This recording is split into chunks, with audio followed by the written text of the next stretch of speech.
2025, November 25. Welcome back. It's the State of Football, Part 83 edition.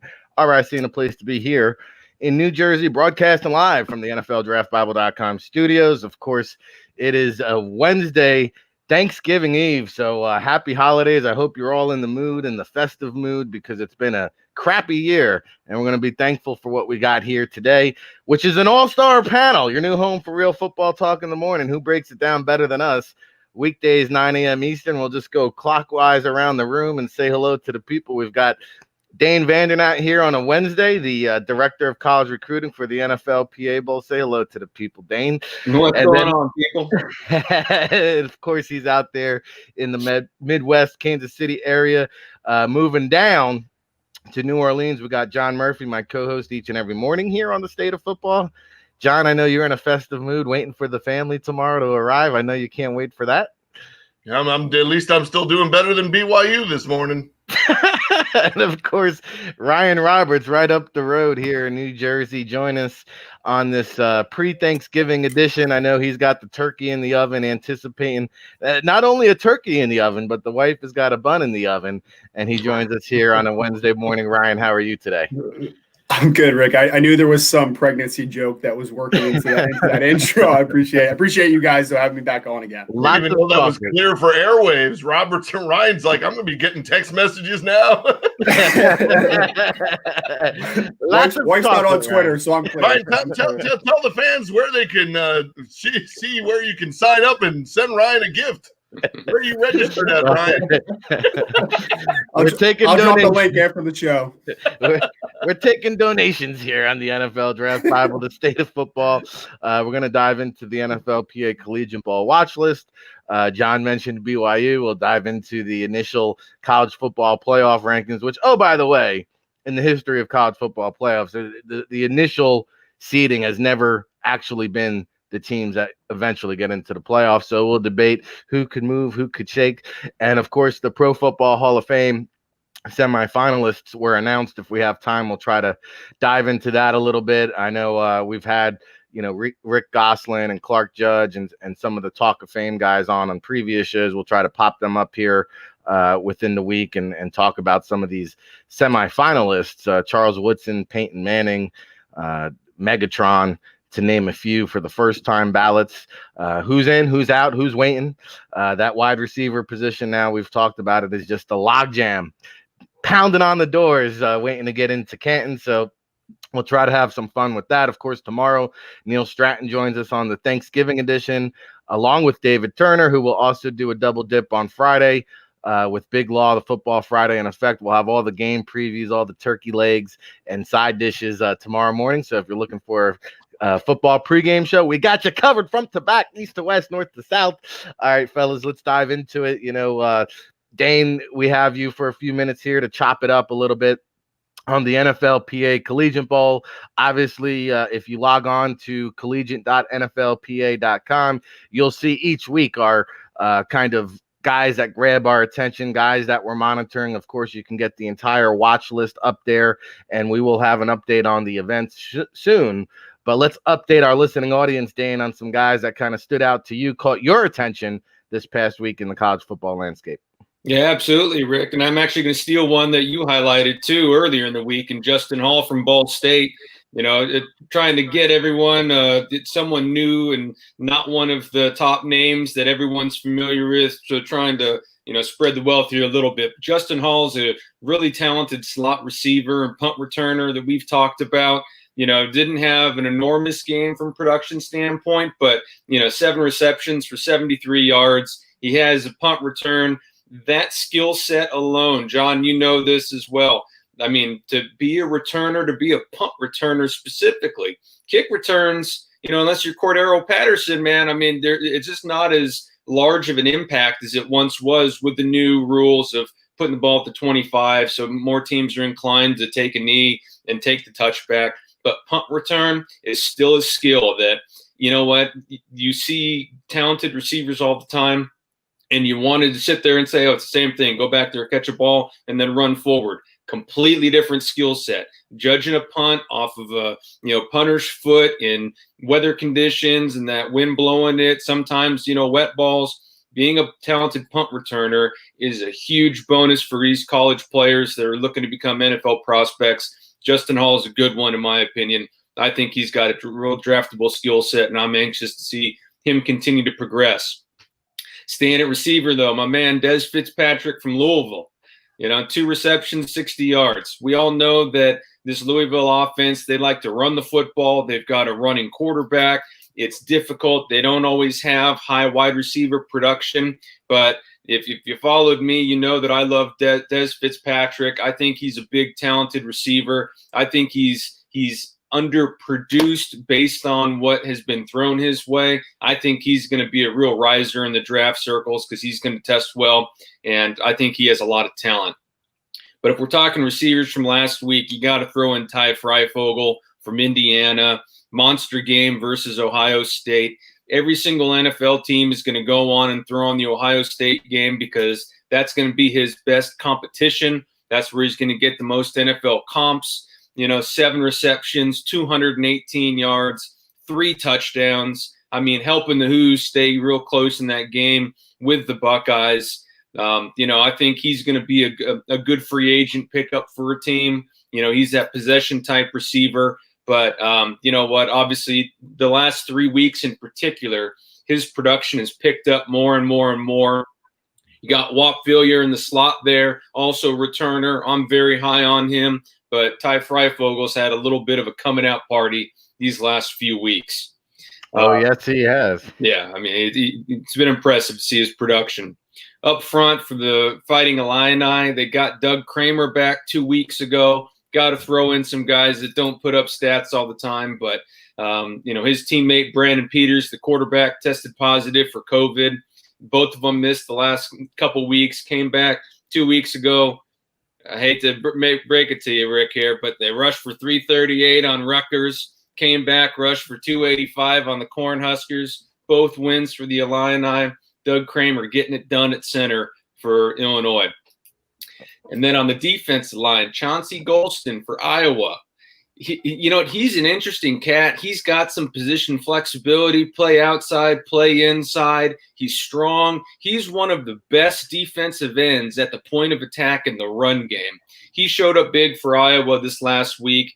4 tackles, a sack, 2 tackles for loss, and he got that coveted interception for -1 yards. He's not an explosive guy. He's got a little bit of an issue when he's got to close and really, kind of close the speed a little bit, but very talented, very physical. I'm high on Chauncey Golston. And then just throw in one more linebacker, Jake Hansen, 7 tackles, 2.5 for loss, a fumble recovery, an interception all over the field. Another big reason why the Illini got a big win last week up in Lincoln. Yeah, hey, Rutgers was in that game to the nitty-gritty. I think they missed a field goal to lose it against the Illini a couple of weeks ago. But, hey, we're making progress here, fencing the garden, keeping those recruits in state, and dropping some dimes on us here this morning, Dane Vandernat. Kramer, I love it. Des Fitzpatrick, you mentioned, they've got a lot of need for speed in Louisville, of course, with Tutu Atwell, and they've got to spread the ball there. But, the Freifogel, we've been trying to figure it out here on the State of Football. What's a chance to clear and what's a Freifogel? And, John, we mentioned this talented, dynamic, suddenly out of nowhere wide receiver that really was on nobody's radar. I'm starting to wonder now, is it possible that he even hears his name called come draft weekend?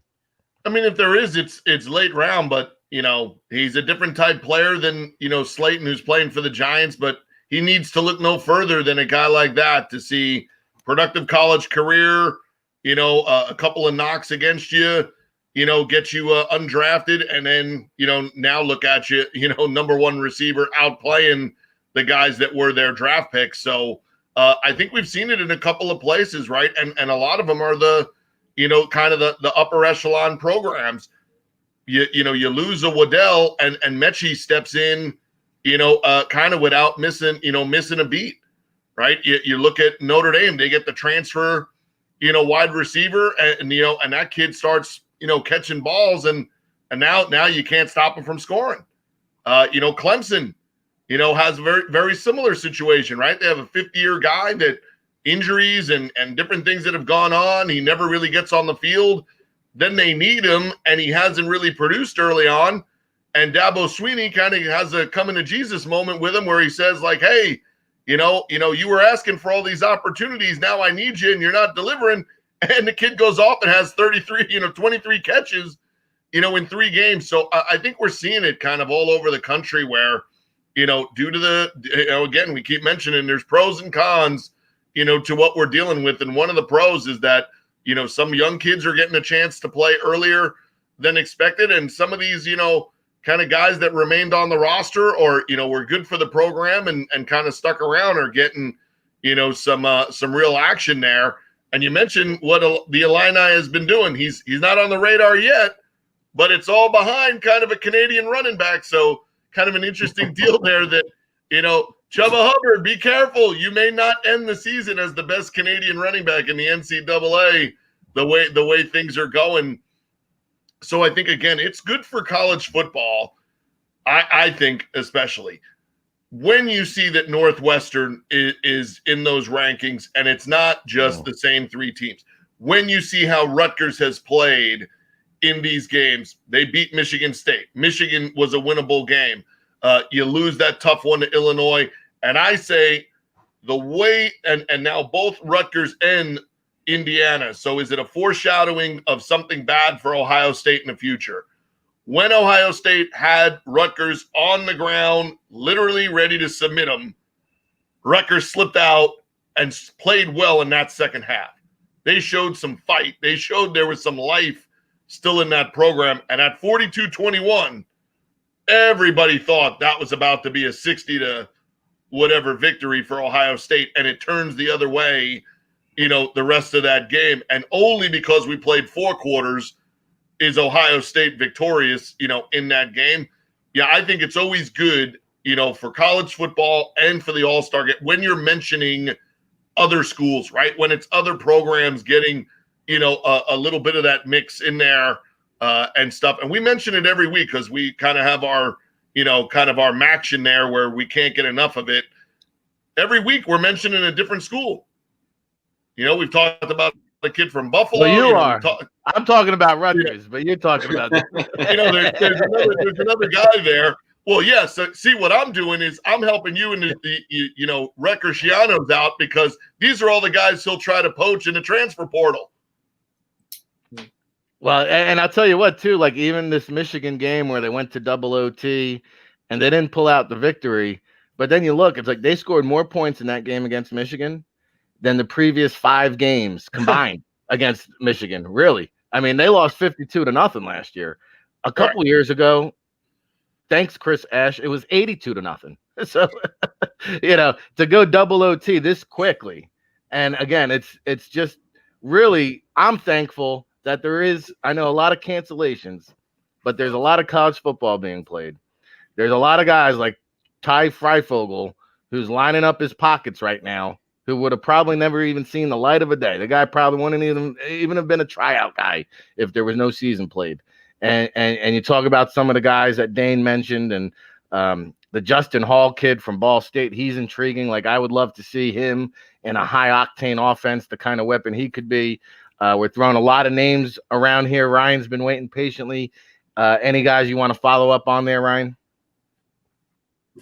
I mean, any wide receiver that's playing Sean Wade right now for Ohio State, right? We talked about Jahan Dotson a few weeks ago for Penn State that put on a nice show against him. Ty Freifogel. Now, apparently the recipe for success is going against that vaunted cornerback for the Buckeyes right now. I do like, though, I think I've seen Dane throw him out there. I think I've seen Vaughn throw him out there in the past. I really like Jalen Darden from North Texas. I know he didn't have a ton of targets this past week. He still had a touchdown, but leading receiver in all of college football right now. He had like 3 or 4 straight games with 200-plus yards. Dynamic slot receiver, who I think does a ton of nice things. And then I know John just put it in the chat. And it was coming, John. It was coming because I love some of those North Texas guys, man. Deion Noble, their nose tackle, and their 3-man front. Big man. I mean, I think we had him listed like 6'1.5" or somewhere around that, and 330 plus pounds. Kid is a huge man. Gets great extension in the run game. He's also, I think, a little better athlete than you might anticipate for a 330 plus pound nose tackle. So a lot of good things happen in North Texas. I've had the affinity this offseason for Tulsa defenders and North Texas players for whatever reason. So North Texas definitely has a couple guys, and that's not even including Rico Bussey that transferred over to Hawaii. So a lot of talent coming out of North Texas down there. So definitely a couple guys to keep an eye on. I love that Dane and Vaughn have kind of been pumping the Jalen Darden train through most of the season so far. Yeah, a little bit undersized. Ryan, just to follow that up, man, I had a dream that he got a Senior Bowl invite, and it quickly turned into a nightmare for me, And I think Jalen, he's one of those guys that is really going to sneak up on teams. They're going to say who, but then they're going to go back and realize he's been a prolific 2-year starter for a North Texas team that when they lost Rico Bussey last year, he's the one that stepped up and really helped, elevate that whole program up. And you know what? I'll tell you what, he's got a bright future. I appreciate your appreciation of him as well, man. No doubt. Hey, it's the State of Football here, weekdays, 9 a.m. Eastern, brought to you by the NFLDraftBible.com. We'll be back all week long, so make sure you tune in. We got your Thanksgiving Turkey Day pregame show lined up. We got the tailgate show for Saturday morning, that one, 10 a.m. Eastern. And, of course, 6 days a week here, so buckle up. It's for the people in the chat room. I see you guys. I see Jesse in the chat room and all you guys waking up. So feel free to join us, Twitter, Periscope, Facebook. Chime in. Get down on it. I know we'll be getting down on some turkey, but we'll be getting down on some college football action this upcoming weekend. Starting on Friday, there's I think Iowa State at Texas is going to be a good one. A couple of Friday Night Light matchups on the docket, but where is your attention going to be focused, Dane? Man, well, I mean, you kind of did a great little segue here, Rick, with these, man. I mean, I love that Texas-Iowa State, matchup. I want to see that three-headed monster of Iowa State tight ends going against Texas. Watch Ellinger slinging around, man. You got some really talented seniors on both ends. But I'm going to state the obvious here and say Notre Dame, Clemson, I can't wait to watch. You got obviously very talented Irish defense going up against Sam Howell, that two-headed monster at running back with my man Michael Carter. I mean, I think that's going to be an outstanding game. We've seen Notre Dame play up and play down to their competition level this year. And I really want to see them elevate, match Notre Dame's intensity and really give them a good run there. I think if a team can beat Notre Dame, North Carolina is one of them. Staying in the top 4 here of the BCS now, the college football playoff, Ohio State and Illinois. I know I'm the Illinois or the Illini bandwagon here, but I want to see how they're going to handle the test of the Buckeyes. Can Brandon Peters continue to make good decisions, not turn the ball over, have a little bit of magic? Like we're saying with the Rutgers team, right? You kind of use some of these games that you play against elite competition as proving ground for yourself or just as an opportunity to test where you are as a program. I want to see how Lovie Smith, the Illini may not beat the Buckeyes, and let's be honest, in all likelihood they're not. But can they use it as a good measuring stick to see where they are? Can they keep that game close? And then obviously it's a big rivalry week. We got the Civil War of Oregon State, the Iron Bowl, the Egg Bowl down in the Southeast.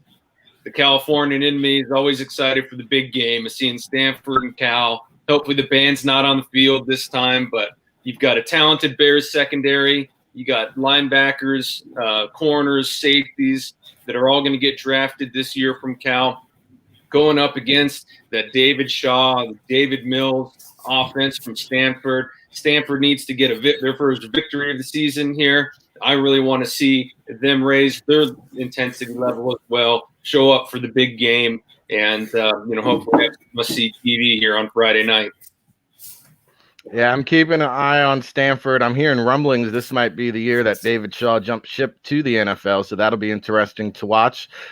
You mentioned Notre Dame and North Carolina. To me, this This could be a trap game, and it's a trap game every week against Notre Dame, Rick. I hear you. Yeah, your boy Ian Book, man, he's got the Fighting Irish in line for a national championship. I know you got a lot of love for Mr. Ian Book.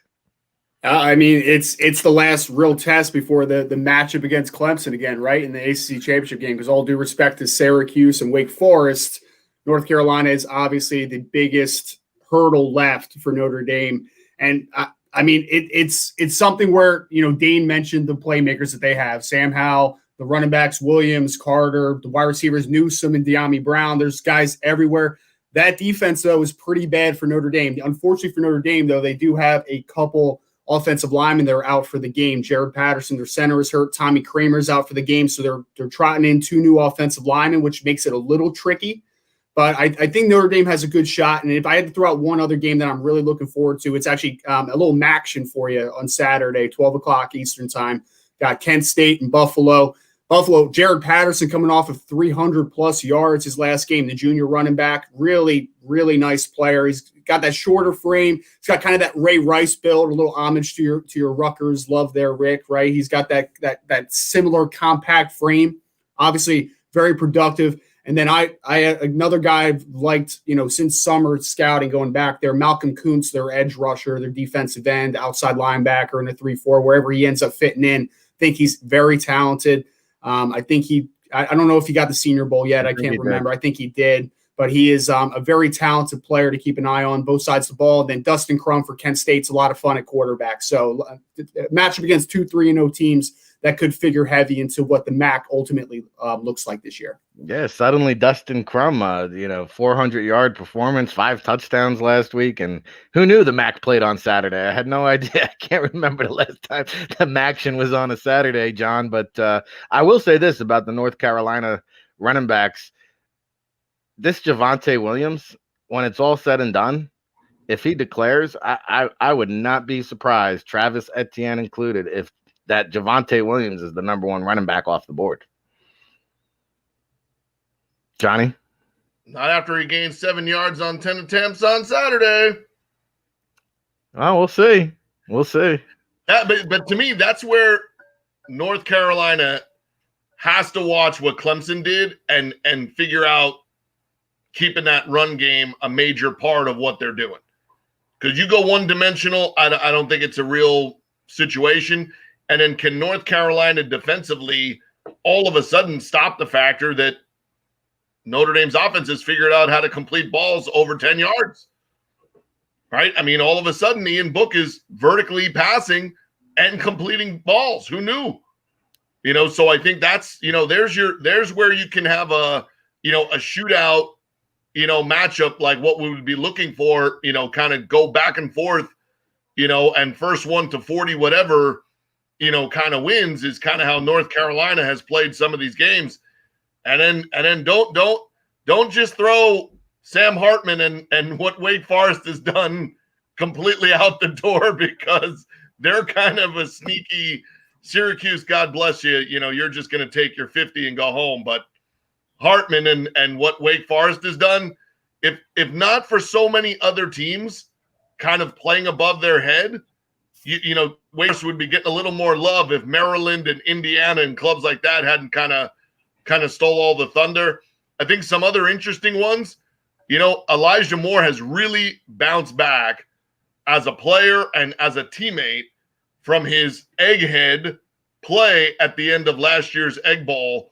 So it'll be interesting to see there. Mississippi State, Ole Miss, we got 2 different new coaches in there that have never been a part of this.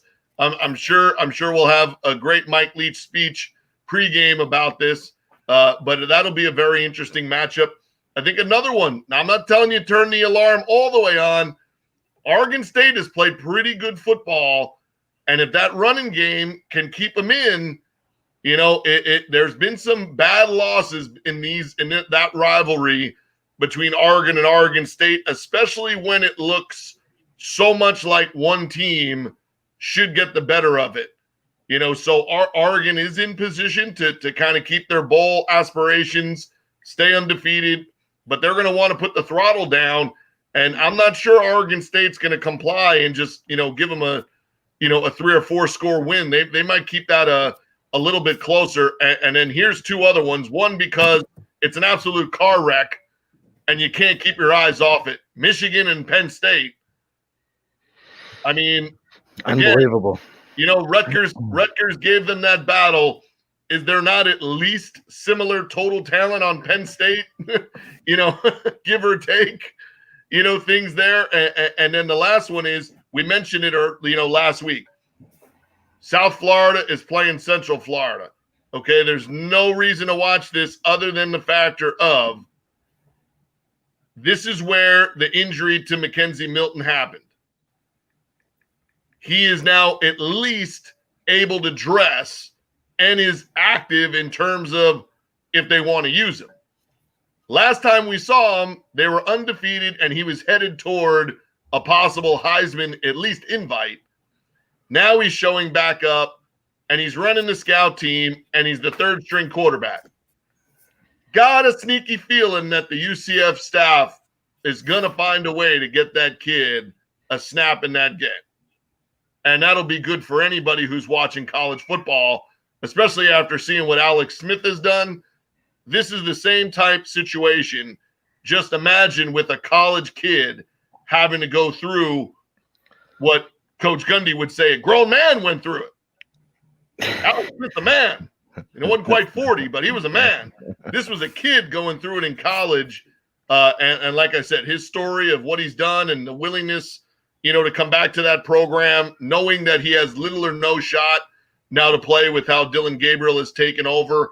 But when you listen to the coaches and the staff and everybody talk about, he's out there running the scout team like it's a Super Bowl, right? You could tell the appreciation he has for, his teammates and for finishing kind of the journey that he started. So hate to break it to you, South Florida, you're 0-6, and now you're going to be the cautionary tale of, getting those plays run on you. So there's a lot of really good football, in there. When you talk about the matchups that are, still have something to do with winning a national title, but, a lot of other teams, their seasons are on the line here. And the last one we mentioned yesterday, Bo Nix, time to earn your scholarship this week. If it's a measuring stick for Illinois to see, how far they've come, it's still a measuring stick there for Bo Nix. You gotta show up in one of these big games again and at least, narrow the gap, give you guys a thought of what could happen, maybe next year. But, if not, that could be another very interesting matchup, as we saw last week, how much closer Kentucky is to Alabama. Well, you closed the gap by 3 points. It was only 66-3. Yeah. Well, I will say the Mackenzie Milton thing, that's interesting because UCF will probably put enough points on the board there if they want to put Mackenzie Milton there in the end. At the very least, from my understanding, somebody's going to be getting a very good GA assistant coach next year when Milton moves on. All right, that's our college football kind of overview. We've had Dane Vandernat here, NFLPA Bowl director. Parting shot for the people here, Dane. We appreciate you spending some time and adjusting your schedule. I know you've got family in town, so definitely take advantage of the holidays. Enjoy that family, soak up the baby and the family time, and we'll catch you here next week, my man.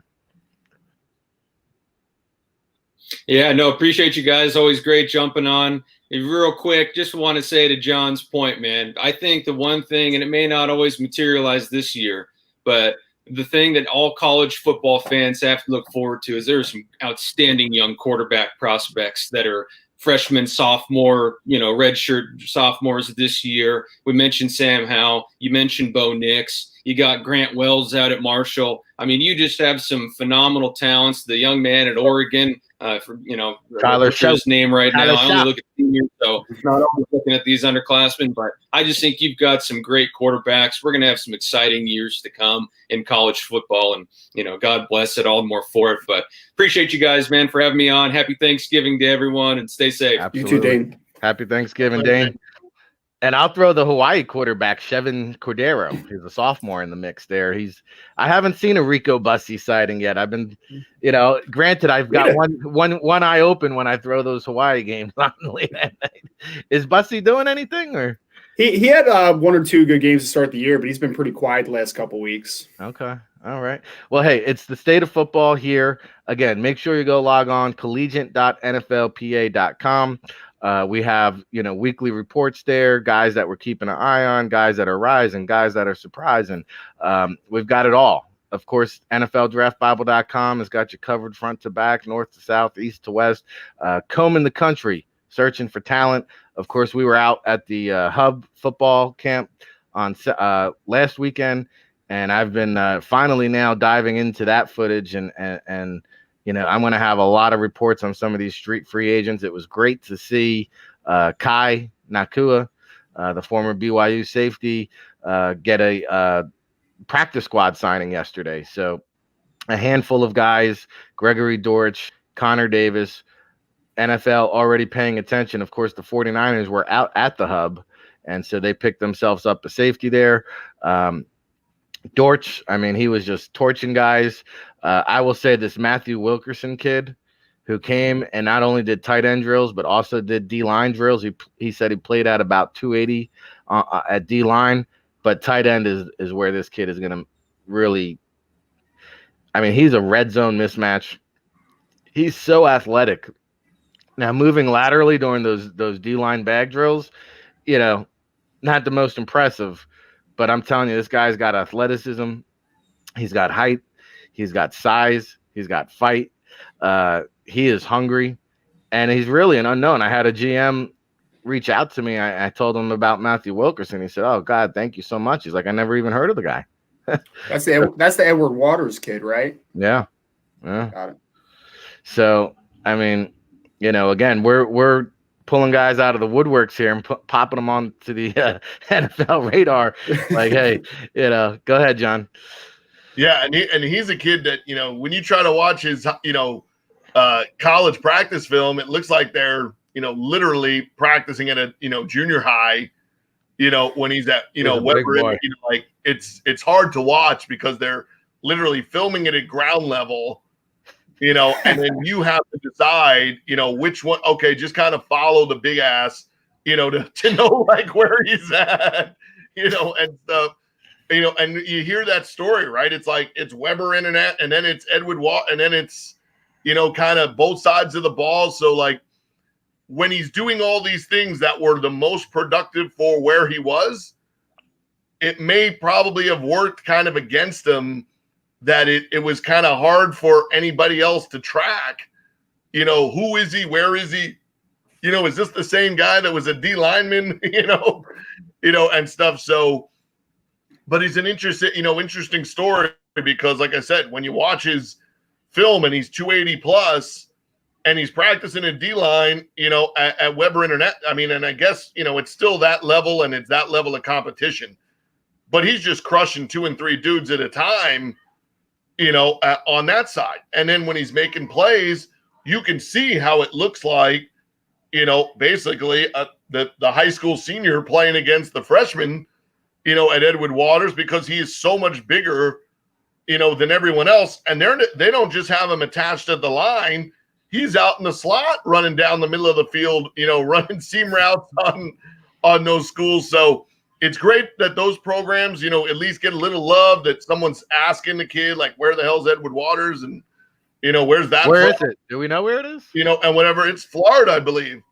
Okay. So I think that's always a good, good sign. No different when that really good arena kid got a shot with the Bills and everybody found out that Globe Tech was in the middle of New York City. Who knew? Who knew that it was right? Who knew? Literally there was a satellite university sprung up right there. I didn't know that was available. I didn't know you could take your kid to the, take them to the zoo and at Central Park and also get 2 years of a degree. Who knew? I didn't, but I think it's good for these programs, just like we're mentioning. And it's also good for these kind of opportunities that it shows you the smart aspect of it is when you have those 90 plus years of, NFL experience working on the staff, when you have a guy that's run a team and run a league office, like Tom, and then the background, of those other guys, being an agent and working in the business, like Jamie does, you're able to look at, like I said, 279 or 97, guys that registered and find not only 4 or 5 of these kids that have gotten legitimate NFL opportunities afterwards, but also find a space for a kid like that.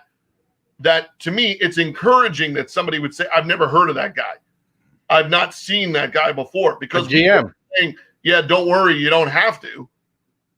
You're saying, hey, you might want to throw that on, and then you might want to go look at those, dirt road practices when they're down there practicing on the sand fields, that they have down there. So, to me, that's encouraging, because you want to try to get kids like this out there, because this is what COVID has affected the most, right? You don't know if that kid would have gotten a shot last year to go to a bigger pro day, gotten a shot that somebody shows up and just body types him and, sees the same thing that we did and things, and may have gotten to go to a Jaguars or a Dolphins, kind of local pro day, or Buccaneers local pro day, living down there. It just takes one, right? I mean, that's the best part for a kid like Wilkerson.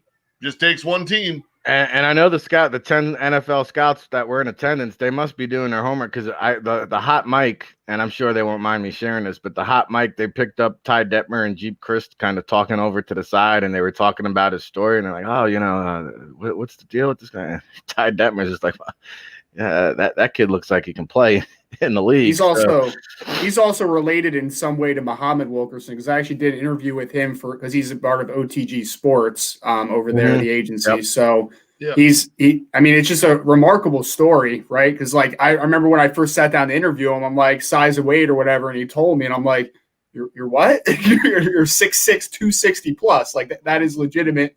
And then he goes into I think it's his cousin is Muhammad Wilkerson or something like that. So I'm like, and he has NFL bloodlines, so there's something here. Interesting. Well, and again, East Tennessee State Nazer player, he looked pretty good. Another guy that was affected by COVID, didn't get a pro day, didn't get measurables, didn't get tested. He looked great.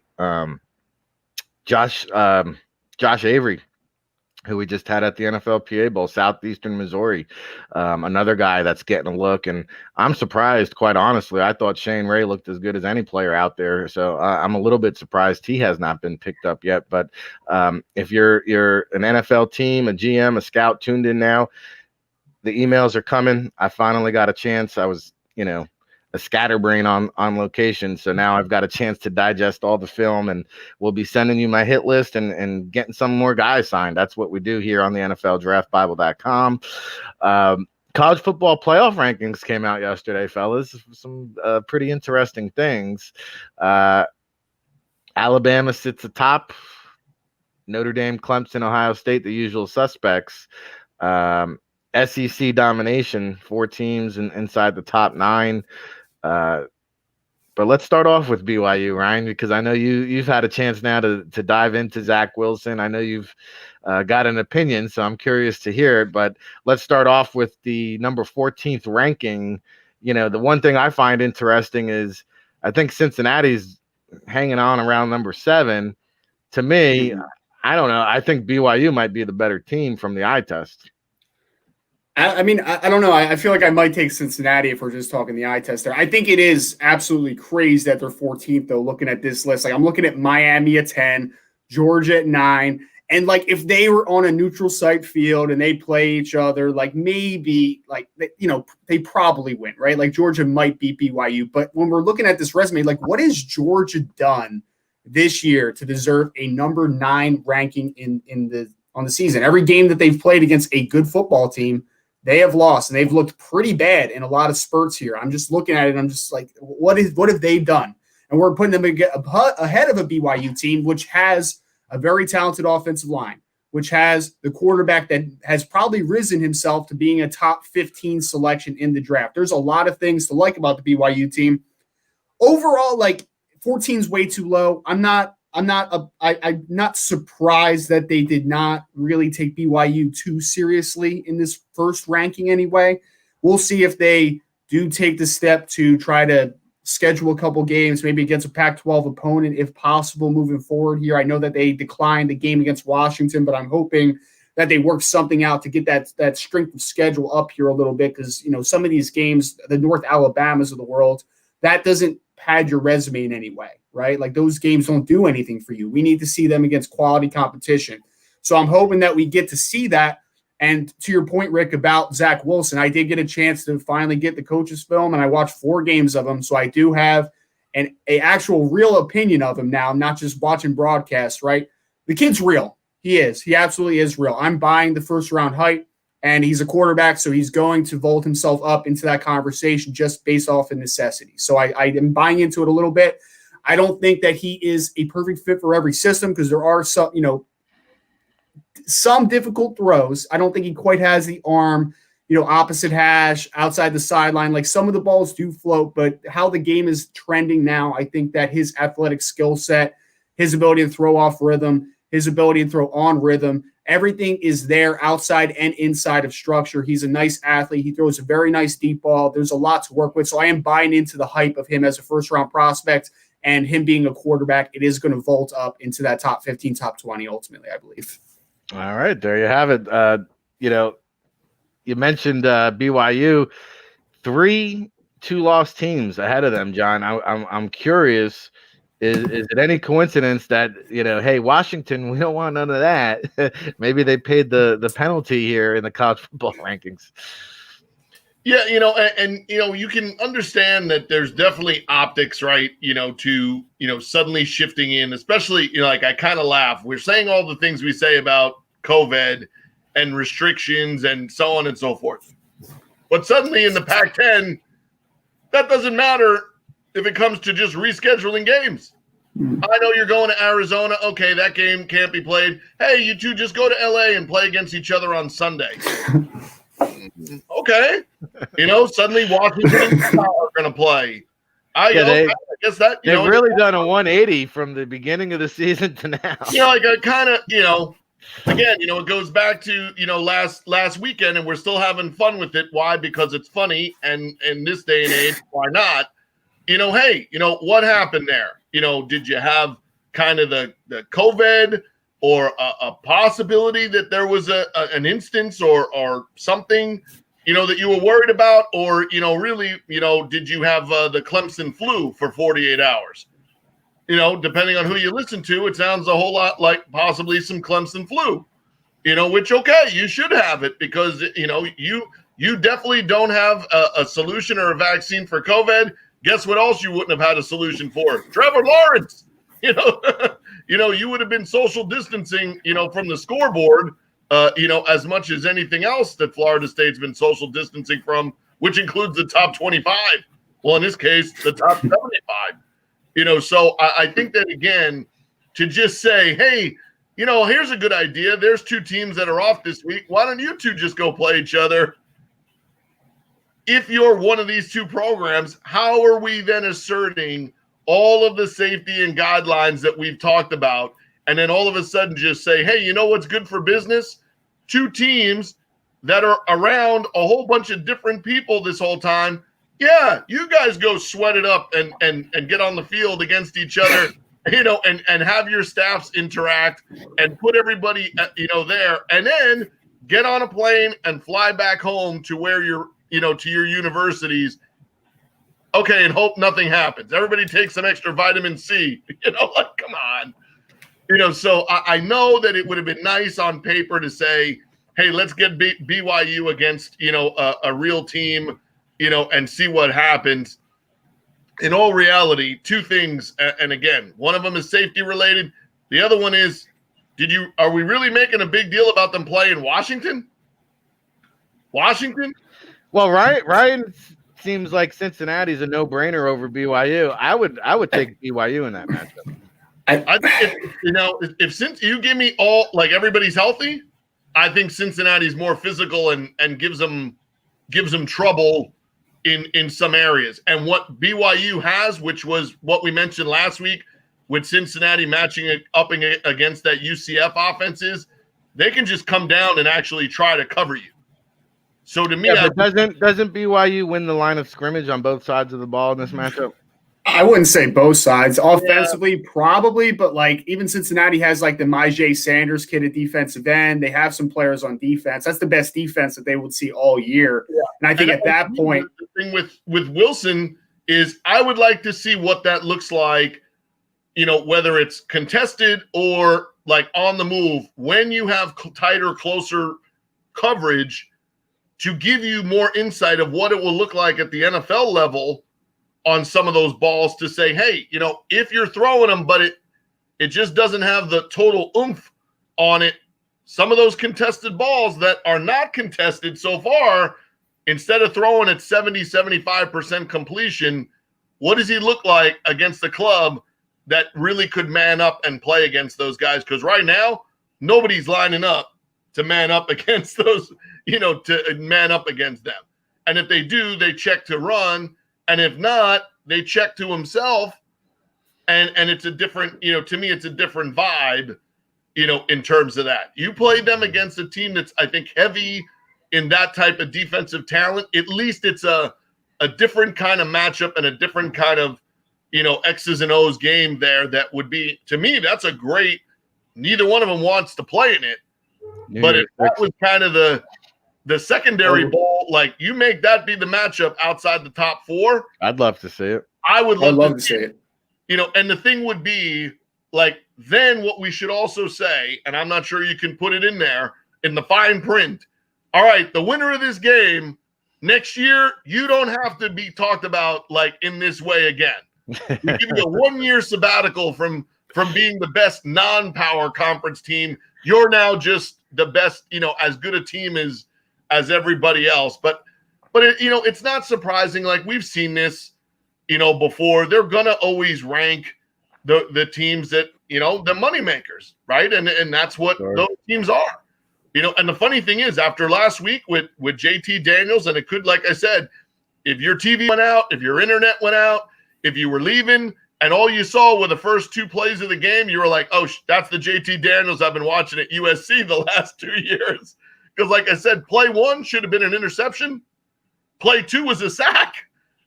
And then after that, he got back out there and it looked like the real guy again. Yeah. So now down the stretch, it'll be interesting with these bowl games to see, are you taking the more hyped team or are you taking a more interesting college football matchup? Because we mention it every week because we want to. The Chanticleers, are going to be what they're going to be rated. Lafayette's playing Monroe, and I hate to break it to you, Monroe's 0-8. So it looks like, ULL will be at least 8-1, in that scenario. You're going to have some really interesting, teams there. The winner of that Buffalo, Kent State, do they have to go to, do we just have to send them to the Motor City Bowl? No disrespect to Justin Van Fulpen and the nice people up in that area. But, do you have to go play in the Motor City Bowl? Or could we get the winner of that? Could you imagine Iowa State, Kent State, right? Could you imagine a Buffalo against a Northwestern or, a thing like that where you really get to see how good are some of these teams? Mm-hmm. Do you want to get a Western Carolina, do you want to get them against Liberty? Or do you want to give, one of those teams another double down to play the 3rd or 4th place team, in the SEC? Because I guarantee you, an Auburn team, right? Or, somebody like that that's mid-level this year probably wants nothing to do with a Western, an undefeated club like that. I think the underlining story is going to be, outside of college football playoffs, these bowl games, you're going to need a game program because I think there's going to be so many players who opt out and you're going to see so many upsets. You're going to see so many unpredictable outcomes. It really could be the wild, wild west. And honestly, even the teams in the college football playoffs, I could see some players opting out because especially if it gets pushed back, it's already in January. It might get pushed back to the end of January. At that point, players might be saying, hey, I'm off. Thanks for the time. I'm good. Winding down here, the one thing I was surprised to see. And by the way, this just breaking after Ryan Roberts now has Zach Wilson in the top 10 is BYU has offered him if he wants to join their next LDS mission that they will pay for it. Suddenly He is now the Mormons' favorite draft analyst as of this morning. Well, John, I've had so much pushback against Zach Wilson. Just finally got eyes on him, man. Cut me some slack here. Well, speaking of draft analyst, and we're not a big fan of his draft analysis, but I mean, hey, we don't wish no harm upon him. Todd McShay, I hope he's okay. I know he suddenly got sick during the game that he was broadcasting and couldn't continue. I saw his last couple appearances on SportsCenter. The last couple of times I seen him, he didn't seem okay to me. I just hope he is okay. And I don't know what's going on there. Apparently some kind of illness. I know he was suffering from the COVID in April, I think. But, you know. Well, and you saw yesterday the Cowboys shut down practice after Marcus Paul, had a major, issue that required them, the on-site helping them and getting them in the hospital. Great guy, a former player, but, mostly known as a strength and conditioning coach. He spent time down here, with the Saints. He's been with the Jets and now down with the Cowboys, but we're hearing it and we're seeing it, right? I think we just saw one NFL player this week, and the professor is not on here. Instead, we got the skipper and Gilligan, but without David Turner here to tell us about it and excruciatingly us having to listen to him butcher the name of the team, you saw that, right? Wasn't it the Ravens tight end? One of the Ravens players, I think, there was a tight end this week on a practice roster who is sitting out the rest of the year due to potential myocardial, whatever they're calling it. Yeah, I did see that. Yeah. Which is said to be, if you have the underlying factors, getting COVID or any kind of COVID thing can now bring that, kind of up to the surface, right? And for all these guys' sakes, you're in and around it, and we've had these conversations on and off the air, and knock on wood, for Todd McShay, at some point, the breadwinner in the family is going to be the one, who has to make these choices and decisions, and the regular, that will include traveling, being in a hotel, getting gas if you're driving from spot to spot, getting on a plane, interacting with folks, and you are putting yourself in that, kind of high risk category, like it or not, when it comes to things. So, it is something to see. And I think it's, again, moving forward, the more you hear these little things, the more it makes you wonder how you're pulling off, off-season events and what are the scouts going to say? And what happens when scouts push back and they don't have a union?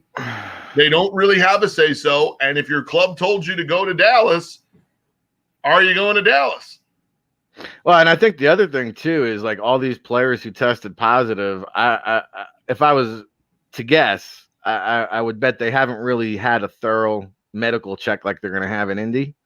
And I'm telling you, something's going to pop up there that nobody saw coming. And I hate to say this, but the whole Trevor Lawrence, Justin Fields debate, that medical in Indy, something with COVID could pop up, and all of a sudden it changes the whole dynamic of the draft. One last point I want to get to about the college football playoffs, because I don't want to go too crazy. I was going to say Northwestern was a little bit of a surprise, but Ryan, to me, I saw the Ohio State-Indiana game. How is Ohio State ranked like third or fourth, and Indiana's ranked 12th? Like, what? I don't understand that one. Well, that was another one, right? Where those fringe top 10 teams, the Miamis and the Georgias, I'm watching that and I'm just like, what have those teams done to be favored over a team like Indiana or even BYU potentially? Like that was the kind of the team that I was looking at. Also was Indiana, right? Like the first half got away near the end of the first half, right? 28-7 at overtime, and then they showed a lot of resiliency, and they have players, Michael Penix Jr. at quarterback, and the running back Stevie Scott, and the wide receivers we talked about, Freifogel and Fillier. Like there's some guys on that offense. And then, hey, have we ever seen Justin Fields look worse than we did during the majority of that game? That defense was flying around. They were very creative with different blitz packages and trap coverages. And there were a lot of good things to be taken away from that game. And I can't believe that they fell. I don't know if I want to say fell, because, you don't usually like John said, right? Like it's the breadwinners, it's those teams that you're always going to see at the top to begin with, right? Because those teams make money. Those are the blue bloods of college football, quote unquote. So I'm not super surprised that Indiana didn't get maybe the recognition that they deserve, but over teams like Miami, Georgia, I feel like they should have gotten a lot more notoriety and a lot more credit for the quality of football team that they do have this year, it seems like. Yeah, I agree. I don't know who Indiana has next on the docket, but they're going to get a chance here, I think, to prove themselves at the very least. All right, well, we proved ourselves here in this last hour of power that we are your new home for real football talk in the mornings. It's the State of Football. Weekdays, 9 a.m. Eastern, of course, the Tailgate Show on Saturday, where John Ryan and David Turner will join me. Football Friday, we'll have Big Law, Lawrence Johnson, 7 City Shop Talk, Woo World Radio. And then tomorrow, Ryan, I believe you'll be with us for the holiday? Yep, I'll be here. Along with David Turner, along with Neil Stratton of Inside the League. Of course, Friday night Scout School, David and Ryan are digging into the business side of football. Ryan, parting shot, if you want to touch base also on what you got cooking here on the Friday night Scout School. I know you guys did part 1 last week, and now you've got the second edition this week. Yeah, absolutely. So we like Rick just said, Friday night Scout School, 9:00 Eastern time. We started diving into the business side. We talked a lot last week about how money really drives a lot of the decision making for front offices. We talked a lot about promotional stuff. We talked a lot about the ill use of some social media mishaps in the past. So that was a lot of fun. Now we're digging into the construction of a front office, of a professional football front office. So this week, Friday Night Scout School, we're really going to continue to dive into the business as we do over the next few weeks.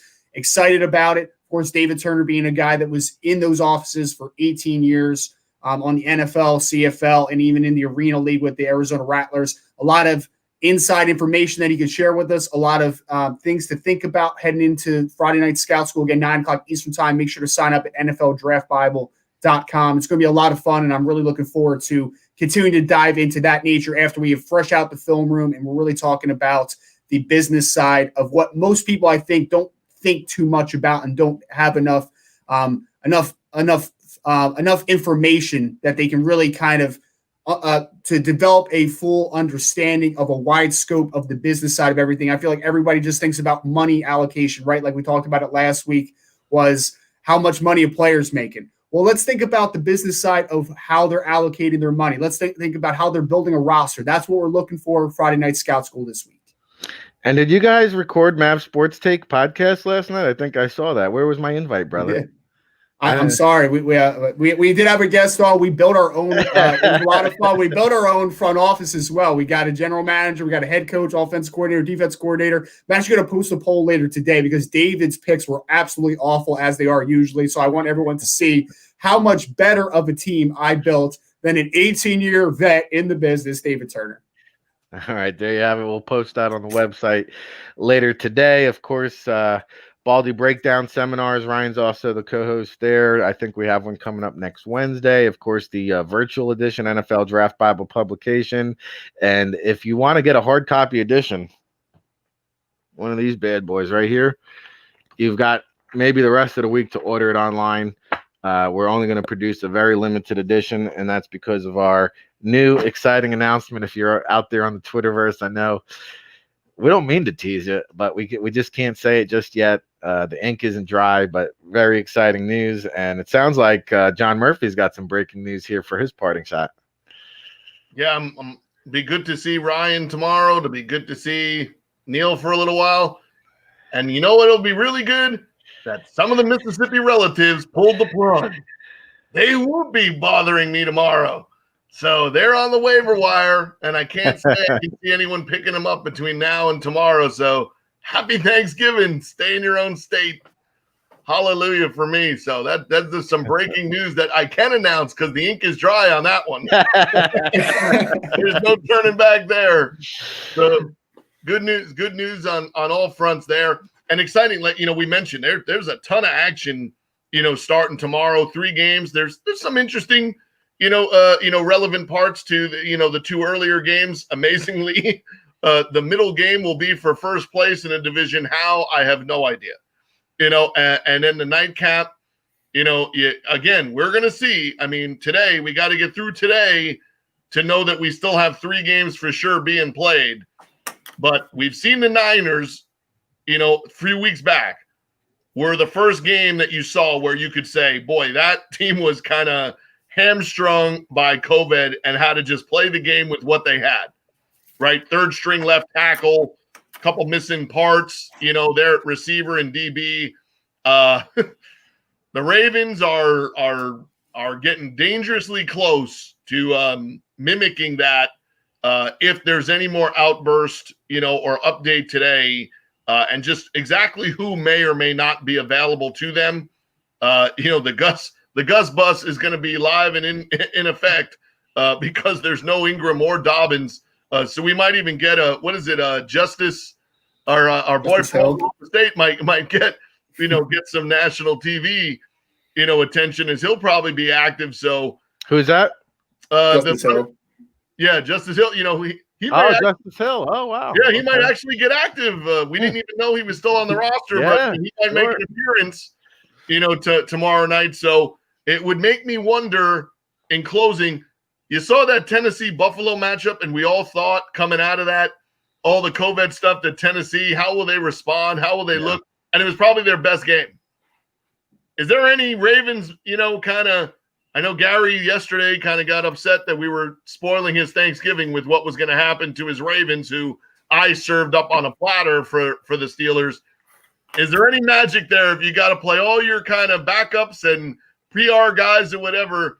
Is there any kind of leftover magic from the history of the Thanksgiving games, and stuff? Is the ghost of Clint Longley going to show up, in the form of Garrett Gilbert or some unnamed, no-name guy that the Ravens will dress tomorrow night, and that'll be the guy that spoils the Steelers' undefeated season. So, I'm wishing that as many guys for the Ravens are healthy and can play in that game, because to me, it really is, their playoff lives are on the line tomorrow night, when it comes to you just can't go in there and give up another game and then be literally out of the division matchup. And you keep losing these divisional games, you're going to be in a really tough spot to regain your footing there. Because amazingly, after what you saw week 1, could you have imagined 10 weeks later that the Ravens by the end of the weekend could be 2 games behind the Browns? Not the Steelers, the Browns. Well, the Harbaughs are just being straight disrespected. I don't know if you saw the video that Andrew Siciliano put out there with Vrabel and Harbaugh pregame, but Vrabel just kind of shooing him like, get out of here, and Harbaugh's like, oh, it's disrespectful, man, it's disrespectful. Well, you know what? I got news for you. The way I see things coming, I see kind of a Jim Harbaugh, John Harbaugh reunion next year in Baltimore, kind of like when I think Rex and Rob were on the same staff at some point, but next year, I'm foreshadowing now. Here's my crystal ball prediction. You'll see Jim and John in Baltimore next year. And after that year, they'll both be gone in Baltimore, along with Lamar Jackson. They'll move on. They'll get another quarterback. So usually we do the yearly predictions, right, for the upcoming year, right? The 2020 is coming to a close, so usually we do the crystal ball for 2021. I'm staying ahead of you here at the NFL Draft Bible. I'm giving you the crystal ball predictions for 2022. That's my long rambling parting shot for today. Of course, we'll be back tomorrow. Johnny, you got to get some of these comments out there onto the not this one, Samantha, but some of these comments we got to pop up onto the live stream. We'll be back at it tomorrow with a lot of fun. Of course, these two guys and David Turner and Neil Stratton. So we'll see you tomorrow, everybody.